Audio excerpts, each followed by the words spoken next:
¿Qué tal? ¿Cómo está usted? Muy buenas noches. Bienvenido a Desde las Cámaras, el único programa de la televisión abierta mexicana que se ocupa exclusivamente de los temas legislativos, lo que pasa en el Congreso de la Unión, la Cámara de Diputados, el Senado, los congresos locales y la Asamblea Legislativa del Distrito Federal. Adriana Cerur, ¿cómo estás? Buenas noches. Néstor, buenas noches. Y ante la polémica elección de una Asamblea Nacional Constituyente en Venezuela, la inestabilidad política, la alza de la inflación y la escasez de alimentos y medicinas, legisladores del Partido Verde, del PRI y de Acción Nacional se pronunciaron en contra. La Comisión Permanente del Congreso de la Unión manifestó su rechazo a la situación que se vive en Venezuela y desconoció a la Asamblea Constituyente que fue electa el domingo pasado.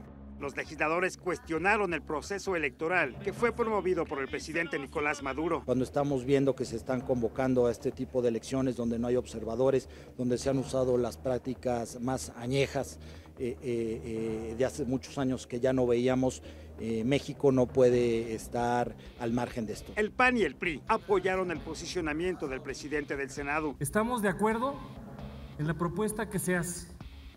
Primero, desconocer los resultados de una elección ilegal y fraudulenta del domingo pasado. Segundo, condenar la violencia y la represión de personas como Leopoldo López y de Antonio Ledesma. Rechazamos firmemente los actos de violencia y la transgresión de los derechos humanos efectuados por el gobierno en contra del pueblo venezolano. Mientras que legisladores del PRD y de Morena pidieron que México se mantenga al margen y respete los procesos políticos internos de cada nación. No podemos pronunciarnos por desconocer resultados electorales de otro país, mucho menos por romper relaciones diplomáticas. Pues sí, Adriana, lo que está ocurriendo en Venezuela es lo que pasa cuando se instauran gobiernos populistas que no creen en la democracia. Y bueno, ¿quién es quien sale dañado? La población, sin duda, la fractura del orden social y del orden constitucional, del orden legal. Varias voces internacionales, Néstor, han expresado que están en contra de lo que está sucediendo. Incluso México, el gobierno federal, expresó en contra de lo que está haciendo el régimen de Maduro. Están no reconociendo a la Asamblea Nacional, quieren redactar una nueva Carta Magna y están actuando de forma antidemocrática. La gente se está muriendo de hambre y hay un estallido social por todo Venezuela. Y lo que tenemos que decir, Adriana, es que estamos viendo la génesis, el nacimiento de una dictadura en América Latina, una dictadura como no se había visto hace décadas, desde el siglo pasado aquí en esta región. Pero vamos a otros temas. ¿Qué sucede con el nuevo sistema penal acusatorio? ¿Qué medidas hay que tomar para corregir las supuestas fallas de las que hablan algunos legisladores? Son más de 40,000 presos puestos en libertad, Adriana, y no es un tema nada fácil porque pueden volver a delinquir. Así es, Néstor, esta es una situación de gravedad, es una situación de ingobernabilidad, Néstor, yo lo pondría así. Ahora, antes teníamos hacinamiento en las cárceles, ahora les están quedando vacías, sin contar todos los presos que han salido en la Ciudad de México y en varios estados. Son delincuentes al final del caso y además se tiene que revisar esta parte del nuevo sistema penal acusatorio. Hay una parte importante que hay que ver, hay que adecuar las leyes. No necesariamente tendría que ser el nuevo sistema penal, sino pues cuáles son los requisitos para que un delincuente, un ladrón, un hombre que porta armas, pues se quede en la cárcel y no salga a las calles a volver a robar, a amenazar, a cometer crímenes. El nuevo sistema penal acusatorio sigue siendo blanco de críticas por diversos sectores sociales. Y es que con esta nueva figura, algunos delincuentes que han sido aprehendidos lograron encontrar con relativa facilidad la puerta a la libertad para seguir delinquiendo. Por esta razón, legisladores de diversos partidos políticos se pronuncian por aplicar ajustes a este nuevo sistema penal acusatorio. Nosotros hemos enviado, por cierto, comunicación a ministro de la Suprema Corte de Justicia de la Nación para que podamos sentarnos a platicar, para conocer sus puntos de vista y que de allí podamos tener piezas legislativas de posibles reformas que permitan perfeccionar a este nuevo sistema penal. Según algunos legisladores, lo importante para que el sistema penal funcione de manera correcta es la capacitación en todos los niveles de la procuración e impartición de justicia. Es un tema perfectible, es un tema en donde no nos cerramos a una revisión, pero también creo que es muy importante reconocer que que la implementación al 100% del sistema penal acusatorio pasa por la capacitación a los jueces, pasa por la capacitación a los policías, porque ese es el eslabón más delgado. Y hay quienes se pronuncian por más recursos para lograr los objetivos trazados. Se requieren recursos para implementar bien todo el sistema, porque tiene que ver también con cuestiones de capacitación. Y bueno, esos recursos tienen que destinarse para que tengamos toda la infraestructura para que este nuevo sistema funcione al 100%. Se prevé que en próximos días se convoque a diversos foros legislativos para abordar el problema. Y bueno, el caso del exgobernador de Veracruz, de Javier Duarte, pues forma parte de los debates y de las polémicas que se dan en el Congreso. Legisladores de distintos partidos están exigiendo que se investigue y que se actúe contra su esposa, Karime Macías. El tema es que ella no es funcionaria pública, era presidenta del DIF del Estado y ese cargo es honorario. No hay salario, por eso están pidiendo a las autoridades de la PGR pues que le busquen, porque sin duda la complicidad en los actos de corrupción y de desvíos de Javier Duarte pues estuvieron ahí en manos de Karime Macías. Senadores de diversas fracciones parlamentarias insisten en que se llame a cuentas a Karime Macías, esposa del exgobernador de Veracruz, Javier Duarte. Señalaron que la detención de Xóchitl III, presunta pareja sentimental de Duarte, es importante, pero que se debe actuar legalmente contra Karime Macías. Pareciera que andan a la casa de piezas menores y no están yendo sobre lo que es la cabeza principal de esa red que acompañó y que pues apapachó y generó el propio Duarte. Entonces, ¿dónde está Karime? ¿Cuál es su responsabilidad? Ella era la jefa real, la mujer, esta tres, como se le pronuncie, no es más que, ahora sí que pareciera ser el chivo expiatorio de esa cadena delictiva. Tanto Duarte como su mujer o exmujer o lo que sea, Karime debe estar también tras las rejas. Efectivamente, se tiene que investigar a todo el mundo y quien tenga responsabilidad que responda. Y piden que no se permita la impunidad contra ninguno de los implicados o señalados en este caso. Me parece que hay una serie de preguntas que no han sido respondidas en todo el tema del exgobernador Duarte, y uno de ellos es el tema de su esposa o exesposa, ya no sé ni cuál es su estatus, y que me parece que también debería de investigarse y también tendría que al menos convocarla a declarar. Me parece que pues, es una figura importante en todo este escándalo de corrupción que se dio en Veracruz. Y en TV Azteca estamos de manteles largos. Cumplimos 24 años en que usted nos permite entrar a sus hogares para entretenerlo, para divertirlo, para informarle, como hacemos aquí en ADN 40 y en los canales 13 y 7, que, pues por fortuna, pues merecen el favor de su atención. Gracias y felicidades a todos los que hacen posible este esfuerzo televisivo en el que trabajamos para usted. Son ya 24 años. 8,700 días de entrega y compromiso con usted. ¡Arriba TV Azteca! Por eso en TV Azteca estamos de fiesta y vamos por más. ¡Qué maravilla! Nosotros seguimos dando pasos firmes hacia el futuro. Nuestro trabajo es hacer la mejor televisión posible. Todos aquí estamos para poder hacer la mejor televisión posible y nos esforzamos todos los días para eso. Y la hacemos con inteligencia. Llevamos 24 años entrando a los espacios más íntimos de las familias mexicanas. Por lo tanto, tenemos que agradecer muchísimo la confianza del televidente, la confianza de las familias, la confianza de los padres de familia, de las generaciones que han ido cambiando, que han ido creciendo, escuchando a TV Azteca. Eso es lo más importante que tenemos, es el patrimonio más importante de Televisión Azteca. En TV Azteca entendemos los retos de una sociedad cambiante, que evoluciona y que cada día exige más. Por eso no nos conformamos a pesar de los resultados. Los números no mienten, nosotros estamos más fuertes que nunca. Muy orgulloso, muy contento del trabajo que hemos hecho, pero falta más, ¿verdad?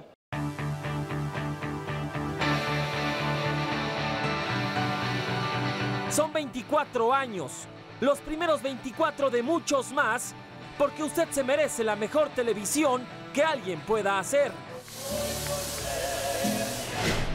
Y ahora vamos a ver la entrevista de nuestro compañero Víctor Sánchez Baños, quien entrevistó al senador Fernando Mayans del PRD.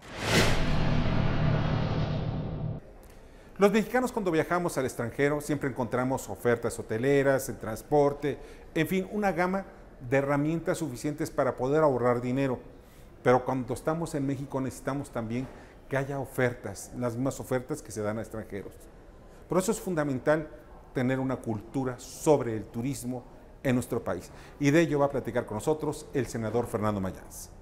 Aquí las secretarías de turismo federal y las de los estados se les obligaría a poner módulos de información turística que no existen. Por el otro lado, te darían gratuito tu pasaporte, que es un documento muy sencillo, pasaporte embajador ciudadano. Y cada estado va a asignar 3 o 4 puntos de sellos. El ejemplo de Yucatán, por ejemplo, vas a Chichén Itzá y ahí solicitas que te sellen tu pasaporte embajador ciudadano. O vas a Uxmal, o vas al castillo de Chapultepec en la Ciudad de México y es un lugar de sello. Cada estado identifica y asigna los lugares de sello. Mientras más sellos vas obteniendo de tus viajes al interior del país, más beneficios vas a obtener, como serían descuentos en restaurantes, en líneas aéreas, en transporte terrestre, en taxis, en todo, restaurantes, todo en centros turísticos, en fin. Y mientras más sellos, más beneficios. El secretario de Turismo, Enrique de la Madrid, está interesado en crear una serie de herramientas para mejorar el pasaporte dentro del país. Por eso es importante que muchos las conozcan, cómo viajar, cómo gastar y sobre todo cómo ahorrar. Por eso es importante que los mexicanos tengamos una cultura sobre el turismo. Gracias, Víctor. Y vamos ahora con Alicia Salgado, nuestra experta en finanzas, quien nos va a hablar acerca de la reunión que sostuvieron el secretario de Economía, Ildefonso Guajardo, y los legisladores que van a participar en la renegociación del TLC. Hola muchachos, qué gusto de saludarles. Bueno, en la Cámara de Senadores hace 8 días justamente, el jueves 27 de julio, hubo una reunión a puerta cerrada con el secretario de Economía, los integrantes de la Junta de Coordinación Política de la Cámara de Senadores y también los presidentes e integrantes, algunos integrantes de las comisiones de Relaciones Exteriores de la Cámara de Senadores. Quiero centrarme en un punto fundamental de este documento, es un documento amplio del que estamos viendo extractos. En él se evalúa, por ejemplo, el por qué es conveniente realizar la revisión, el por qué se tiene que presentar alternativas de modernización del tratado, qué tipo de temas se incorporan, cuál fue el resultado de la consulta pública que abrió la Secretaría de Economía y cuáles son los acuerdos a que se han llegado en las representaciones comerciales de México, Canadá y Estados Unidos. En el punto 4 del documento se establece el programa inicial del proceso de negociación calendarizado. En él se dice que los 3 países acordaron que la primera ronda de negociación se realizará del 16 al 20 de agosto, estamos en la puerta ya de la misma, y que las siguientes rondas de negociación se van a llevar a cabo de manera periódica, alternando consecutivamente su sede, por lo que podrían realizarse entre 7 y 9 rondas. Esto te da más o menos que el proceso de negociación te puede estar terminando entre diciembre y enero, entre diciembre de este año y enero del próximo año. Es importante señalar que los países tienen incentivos para tener una negociación expedita y enfocada, pero el criterio que prevalecerá sobre la negociación, esto es lo que está diciendo México, es la calidad de la negociación, no la prisa de la negociación y por ende la consecución de los intereses del país, por lo que estarían esperando que para el periodo legislativo, probablemente del próximo año, el primer periodo, se estaría presentando este documento para el proceso de revisión y ratificación en el Senado de la República. Yo pongo este tema bajo la lupa desde la Cámara de Senadores. Y Y vamos a un corte comercial y no se vaya porque a nuestro regreso tendremos la entrevista al diputado de Nueva Alianza, Francisco Javier Pinto Torres, para hablarnos sobre los avances de la reforma educativa.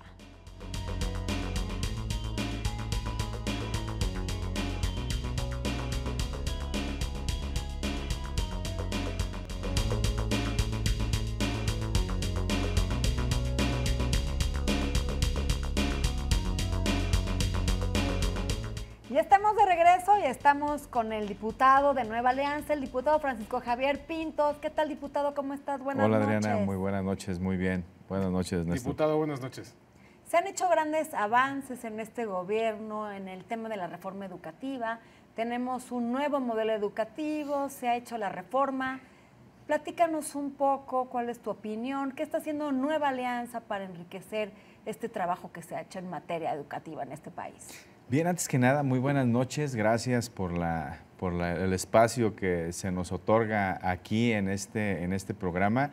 Gracias a la productora, pero sobre todo felicidades a TV Azteca por estos 24 primeros años de informarnos y entretenernos a las familias mexicanas.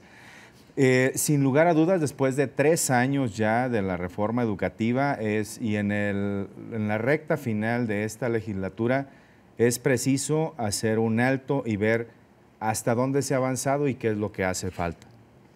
En este sentido, la reforma educativa ha venido tomando una relevancia, un aspecto fundamental que es la evaluación. Y en el aspecto de la evaluación, desde nuestra óptica, nosotros creemos que hacen falta algunas cosas. Una de ellas son el acompañamiento en las evaluaciones o en las diversas evaluaciones que se han tenido con los maestros. Y de esta manera poder valorizar y revalorizar a un personaje dentro de la función o dentro de esta reforma educativa que es el docente. El maestro, que sin duda alguna cualquier reforma educativa sin el maestro no va a transitar. Entonces, si el maestro está consciente y no le teme a la evaluación, porque mis compañeros, yo soy de origen profesor, y mis compañeros, mis amigos, mi familia que son maestros me dicen, no le tenemos miedo a la evaluación. Queremos sí ser evaluados porque de una u otra manera ya entendimos los maestros de que esto nos puede beneficiar incluso económicamente con el programa de estímulos, los famosos K1, K2, K3, K4, K5, hasta el K7. Entonces, si no le tememos a la evaluación y el maestro está dispuesto a ser evaluado, las cifras lo dicen en esta última estadística, entonces, ¿qué hace falta? Hace falta el acompañamiento que se le tiene que dar y que por ley obliga a las autoridades educativas. Yo creo que se debe de ir coordinando mayormente la autoridad educativa federal con las autoridades educativas locales, de tal suerte que el maestro no sienta que es un ataque hacia su profesión, claro, sino una oportunidad para seguirse mejorando, para seguir creciendo. Diputado, se ha centrado mucho en el docente, sin duda, toda esta reforma educativa, y es fundamental porque es el que está frente al aula. Así es. Pero se ve muy lejos a la escuela de lo que se requiere para poder llegar a cumplir con los estándares de competencia internacional, con la adquisición de habilidades tecnológicas. La escuela que perdió el papel que tenía de integrador en una comunidad. Y por desgracia, porque hubo un gran desprestigio de la labor del docente. Y qué bueno que lo mencionas, Néstor. Y la verdad, desde la bancada de Nueva Alianza aplaudimos el hecho de que en el programa de egresos de la Federación 2016 se destinaran alrededor de 50,000 millones de pesos para el mejoramiento de las escuelas. La escuela tiene que obtener un papel protagónico y eso se logra teniendo maestros bien capacitados. Que esos bien capacitados es obligación del patrón y tiene que hacerlo el patrón, el de capacitar a sus maestros. ¿Por qué? Te pongo un ejemplo muy sencillo, les pongo un ejemplo muy sencillo. Se viene el programa de evaluación, los maestros se evalúan, salen idóneos y entonces al momento de que salen idóneos o salen destacados, se hacen acreedores a un estímulo económico. que ese estímulo económico ha tardado hasta 1 año en llegar por los diferentes trámites administrativos. Entonces, tiene que eficientarse la labor en las autoridades educativas locales. Otro aspecto, sale no idóneo. Entonces, el maestro sale no idóneo. ¿Y qué se tiene que hacer? La propia ley lo dice, que la autoridad educativa tiene que darle ese acompañamiento. Y en ese acompañamiento hay 3 supuestos, que son los que se están viviendo y se están viviendo, vaya, en una realidad allá afuera, fuera de los discursos. El primero es de que no se da. Hay entidades federativas donde no se da. El segundo es en donde se simula que se da. ¿Y a qué me refiero con eso? Me refiero a que no te lo doy de manera en línea, inscríbete y ahí es donde te vamos a dar el acompañamiento. Y el tercero, donde sí se da. Y en donde mismos trabajadores, mismos maestros con la experiencia, son contratados por la autoridad educativa para que le den ese acompañamiento a sus compañeros trabajadores para que salgan adelante en la siguiente etapa. Pero resulta que aquel compañero, aquel trabajador que dio la capacitación y el acompañamiento a sus demás compañeros, la autoridad educativa no le paga, no le da ese estímulo. Y entonces el compañero que trabajó, que le echó las ganas, que estuvo ahí atento a darle ese famoso acompañamiento, llega el momento en que dice, no me pagaron, pues... Se desincentiva. Diputado, hemos pasado en esta reforma educativa en materia de docencia por diferentes etapas. Al principio, cuando se habló de evaluar a los maestros, todos estaban en contra y no querían la evaluación. Ahora hemos evolucionado a la segunda etapa, en donde los maestros quieren la evaluación. Ya se está iniciando con esta evaluación. Vamos hacia la siguiente etapa, que sería la capacitación.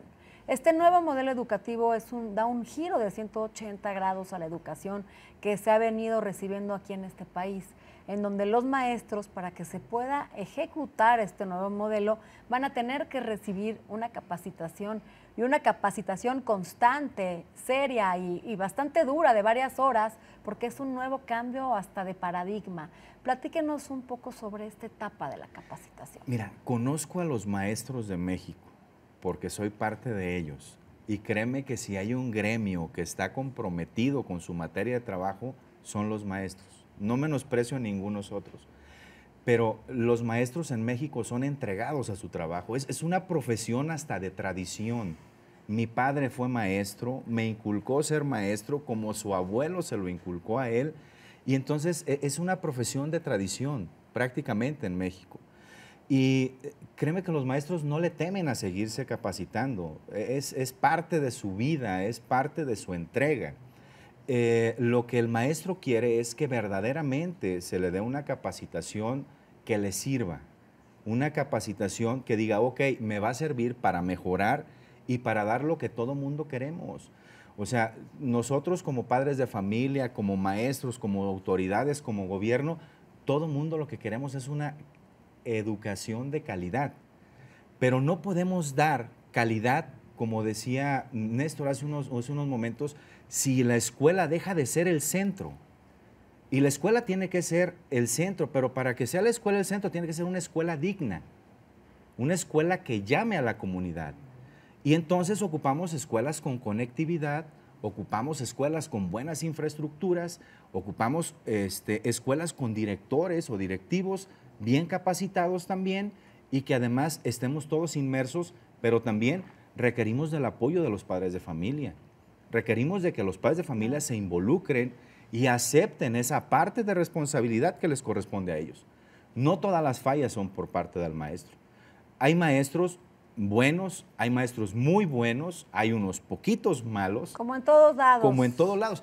Pero si hay un caso de éxito de maestro, eso no es noticia. Si hay un maestro que le jaló los diablitos a un niño en la población X, es noticia nacional.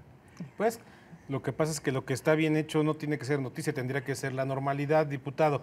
Pero bueno, se nos acabó el tiempo, diputado. La verdad le agradecemos mucho que nos haya comentado toda esta parte de lo que van siguiendo y viendo desde el Congreso sobre esta reforma educativa que tendrá que ir a más y que tendrá que irse afinando. Y además, perdón la interrupción, pero vista desde el punto de vista de un legislador que además es docente, que se ha dedicado toda su vida también a la docencia. Que te cuento, mi familia también es de maestros, así que desde los abuelos. Desde los abuelos. Pues muchísimas gracias, muchísimas gracias. De verdad que el origen nunca se negará y no se olvida. Orgulloso de ser maestro y orgulloso de dar la batalla en la Cámara. Seguiremos adelante con esta importantísima reforma educativa. A que así sea. Gracias, buenas noches, diputado. Y bueno, gracias a usted, muy buenas noches. Deseamos que nos acompañe en la próxima emisión de Desde las Cámaras, el único programa de la televisión abierta mexicana que pone bajo la lupa al Congreso de la Unión, la Cámara de Diputados, Senadores, los congresos locales y la Asamblea Legislativa del Distrito Federal. Adriana, muy buenas noches. Buenas noches, Néstor. Nos vemos jueves a las 10:30 de la noche aquí en Información de Ida y Vuelta, por supuesto, ADN 40.